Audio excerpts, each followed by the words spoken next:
اگر میں آپ سے کہوں کہ وہ آدمی جسے پکڑنے کے لیے آپ جزیرے پر گئے ہیں دراصل وہ خود آپ ہی ہیں۔ جی ہاں، یہ ہے شٹر آئی لینڈ، ایک ایسی فلم جو آپ کے دماغ سے کھیلتی ہے اور آخر میں آپ کو سوچنے پر مجبور کر دیتی ہے کہ حقیقت آخر ہے کیا۔ تو چلو آج ہم مکمل فلم کو آسان انداز میں سمجھتے ہیں، اس کا چھپا ہوا مطلب جانتے ہیں اور دیکھتے ہیں کہ آخر شٹر آئی لینڈ کا انجام اتنا چونکانے والا کیوں ہے۔ کہانی شروع ہوتی ہے 1954 میں۔ یو ایس مارشل ٹیڈی ڈینلز ایک کشتی میں بیٹھا ہے اپنی ساتھی چک کے ساتھ۔ وہ جا رہا ہے شٹر آئی لینڈ، ایک دور دراز جزیرہ جہاں صرف ایک اسپتال ہے جس کا نام ایشلیپ ہاسپٹل ہے۔ یہاں ایسے مجرم رکھے جاتے ہیں جو خطرناک بھی ہے اور دماغی طور پر بیمار بھی۔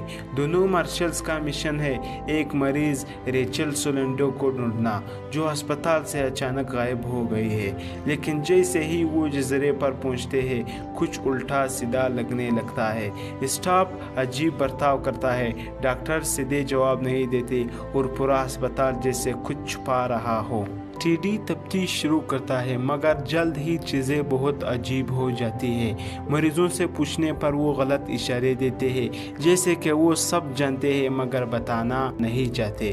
ایک مریض ہاتھ سے اشارہ کرتے ہیں رن یعنی بھاگ جاؤ۔ رات کو طوفان آتا ہے، بجلی چلی جاتی ہے اور کچھ قیدی بھاگ نکلتے ہیں۔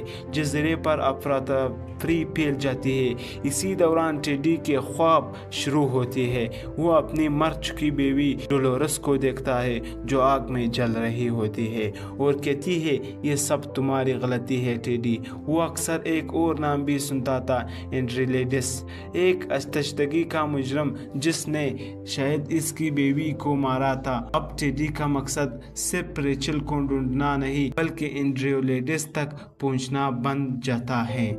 جیسے جیسے فلم آگے بڑھتی ہے ٹیڈی کو لگتا ہے کہ اسپتال کے اندر خفیہ تجربات ہو رہی ہیں۔ وہ سمجھتا ہے کہ ڈاکٹر کاولی اور ان کا عملہ مریضوں کے دماغ پر تجربے کر رہے ہیں، شاید ان کے دماغوں کو کنٹرول کر رہے ہیں۔ اسی شبہ ہے کہ لائٹ ہاؤس کے اندر یہی سب تجربات کیے جاتے ہیں، مگر جب وہ وہاں جانے کی کوشش کرتا ہے تو گارڈ اسے روک دیتی ہے۔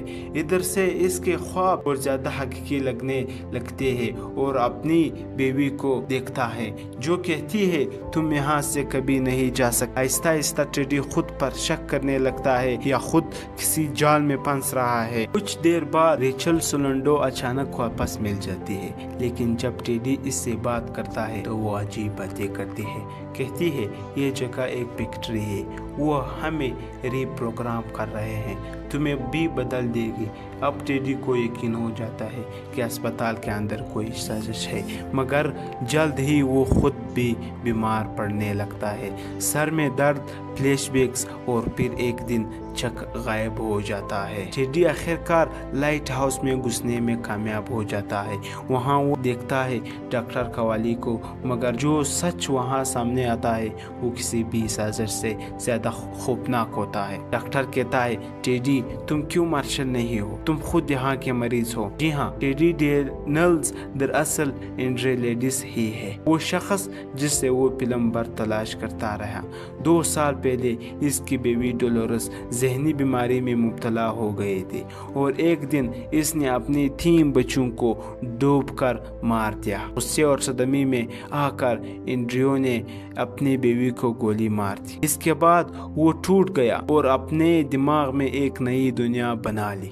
جی ہاں، جہاں وہ ایک مارشل ہے اور اپنی بیوی کے قاتل کو ڈھونڈ رہا ہے۔ ڈاکٹرز نے اس کی مدد کے لیے پورا رول پلے تیار کیا تاکہ وہ خود اپنی حقیقت تک پہنچے۔ چک دراصل کوئی مارشل نہیں بلکہ اس کا تھراپسٹ ڈاکٹر شیہان ہے۔ جب اینڈریو آخرکار سب تسلیم کر لیتا ہے، ڈاکٹر کہتا ہے کہ شاید اب وہ ٹھیک ہو جائے گا، لیکن اگلی صبح جب ڈاکٹر اس سے بات کرتا ہے اینڈریو دوبارہ وہی کہتا ہے، اے چک ہمیں ریچل کو ڈھونڈنا ہے۔ یعنی وہ پھر اپنی فرضی دنیا میں چلا گیا، یا شاید وہ جان بوجھ کر دوبارہ پاگل بن گیا، کیونکہ اس کے آخر الفاظ سب کچھ بدل دیتے ہیں۔ کیا زیادہ برا ہے، ایک گناہگار انسان بن کر جینا یا ایک اچھا انسان بن کر مر جانا؟ اس ایک جملے سے سارا مطلب واضح ہو جاتا ہے۔ اینڈریو جانتا تھا کہ وہ اپنی بیوی اور بچوں کی موت کا ذمہ دار ہے اور اس درد کے ساتھ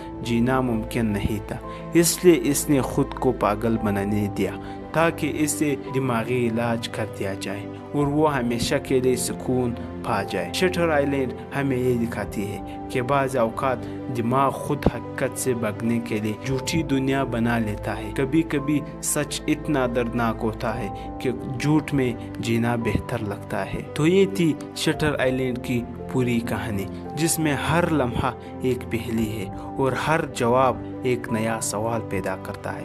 اب آپ کے خیال میں آخر میں اینڈریو پاگل تھا یا خود پاگل بنانے کا ڈرامہ کر رہا تھا؟ اپنی رائے کمنٹ میں ضرور لکھیں۔ اگر ویڈیو پسند آئی ہو تو لائک کریں، سبسکرائب کریں تاکہ اگلی مووی ایکسپلینیشن آپ سے مس نہ ہو۔ میں ہوں اٹل خان، ملتے ہیں اگلی ویڈیو میں، تب تک کے لیے اللہ حافظ۔